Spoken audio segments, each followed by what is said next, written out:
Talk meaning breaking up with me because I shit on her. I have an embarrassing story about a time I pooped in the wrong place at the wrong time. Hey, Dakota, I'm not gonna say the location of the business, just in case. But did you ever work at a place where they clean objects that people see through, but are somehow there? Wait. Yes, I did. That's what I thought. Okay. Because that was where you rotated your car. Yeah, my car did like a 360, even though you fucking barrel rolled. You definitely told me that wrong. Anyway, so I work for this place that cleans houses and also cleans the windows of them. So you can imagine what kind of business this is. Well, I get sent out to a house that's very nice, still being constructed. So like one room has plumbing. And so I really need to shit because we'd eaten lunch and we came back to the same house. It was a big house. So we're still cleaning it. We're still working on it. I'm like, hey, I got to take a moment to just release. So I go to use the bathroom, sit down on the toilet, not noticing how shallow the little bit of water that was in there was. Use it, get up, wash my hands. And the moment I go to flush is the moment I realize I've made a mistake. This toilet not only does not flush, there is no plumbing hooked up to it at all. So I'm left with a choice. I either find a way to get the two turds, not large, thankfully, but still sizable.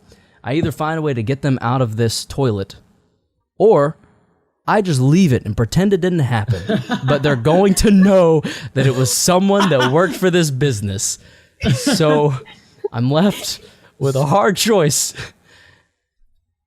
and a Walmart bag. And if you've ever picked up dog shit, it was pretty much like that. You turn the bag inside out. No. You reach in and you carefully remove your own feces from the bottom of a toilet. And when you do, folks, there's a reason that there's water in the toilet. It contains some of the scent. And as soon as it emerges from the water, so does its scent. Oh, no. And I almost filled their toilet with vomit as well. So I'm gagging in their bathroom repeatedly, trying to get this turd into the bag. Well, that's only half the battle because there's two of them. So I flip it to one corner and like get it to lock into place, turn the bag inside out again with the other corner, reach in, do the same thing again. Whole experience happens literally twice in a row. It's like a mirror. And recovered, I tie it real tight because, well, now what? So I'm thinking that if I leave this bathroom and either of the homeowners see me, they're both there. They're both just kind of moseying around the house, just doing whatever, making a cookie. I don't know. So I'm thinking that if, for their sake, I hope it's not chocolate chip, especially just given the circumstances. So from there, I leave it behind because I need to regroup mentally and just and like my olfactory sense needs to just recuperate and refresh. And so I just drop it kind of behind the toilet where it's not seen and it's not smelled either because it's nice and sealed tight. So I go out and I approach my my lead on the job. I say, hey man, we're pretty close. So it works out pretty well that I can come to him with this info and trust that he won't just run to the hills celebrating to embarrass me. I explain the situation. He says, I don't know. Don't walk through the house with it. There goes Amber. She can still hear it on the stream though. So, should I wait? Oh, there she goes. You good, Amber? Yeah, I'm good. Okay. So he just says simply, I don't know what to do for you or how to help, but do not walk through the house with it.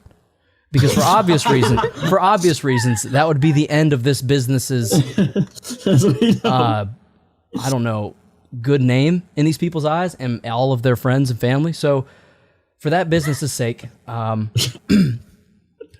open the back window, the window to the back of the house, the backyard, and I look out.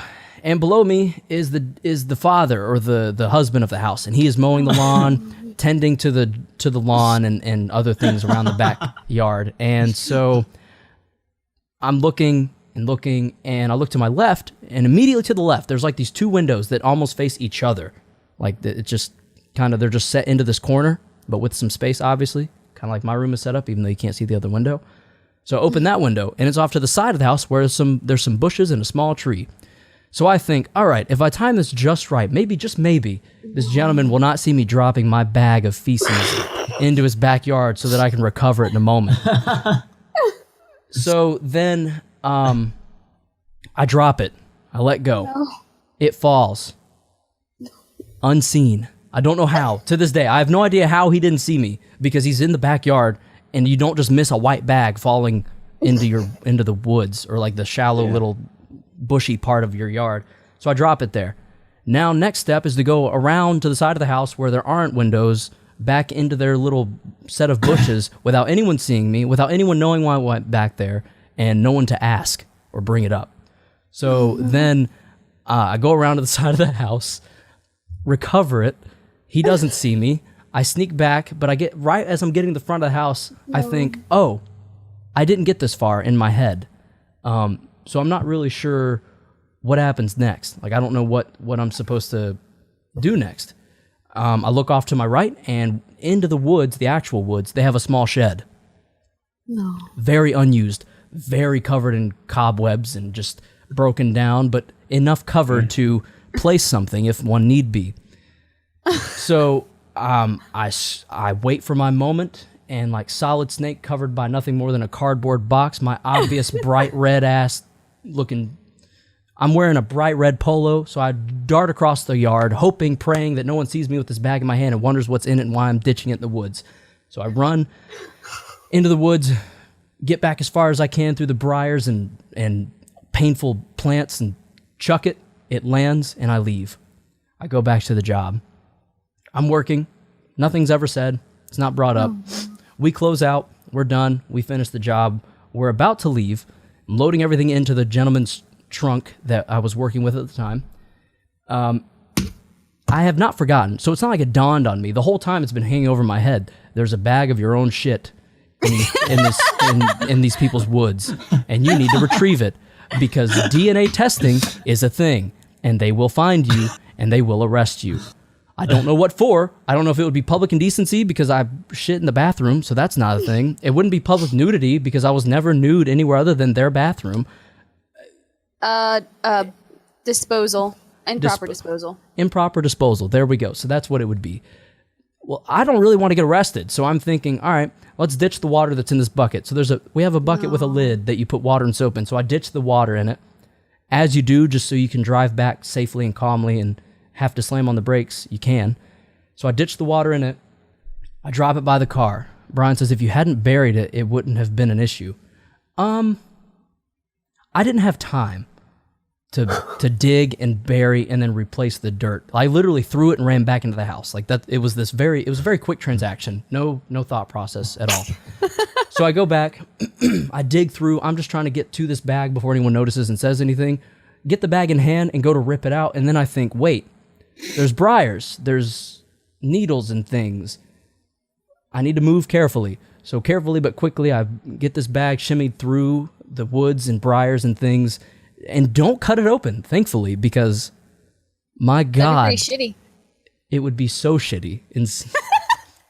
Yes, for so many reasons. So I get it, out, drop it in the bucket, slap the lid on. I walk away slowly and calmly and do not look back, because you don't look back at explosions, even if they came from your butt. So throw it in the trunk. We're on our way back. And the guy I was working with that day just looks over at me and asks, so what'd you end up doing with it? And I said, it will be taken care of when we get back. And when we got back, I threw it in their trash and hoped that it would just get shipped off somewhere else. So yeah, I don't know where that is, but here we are today. Yeah, it's in someone's landfill now. Well, yeah. Well, from what I've learned from this story is Georgia really is a third world country. Georgia really is a third world country. I've not told anyone that ever. Say what? Click the next video? It's on the internet. Now it's on the internet. Yeah, I've literally never told that one to anyone before. Oh.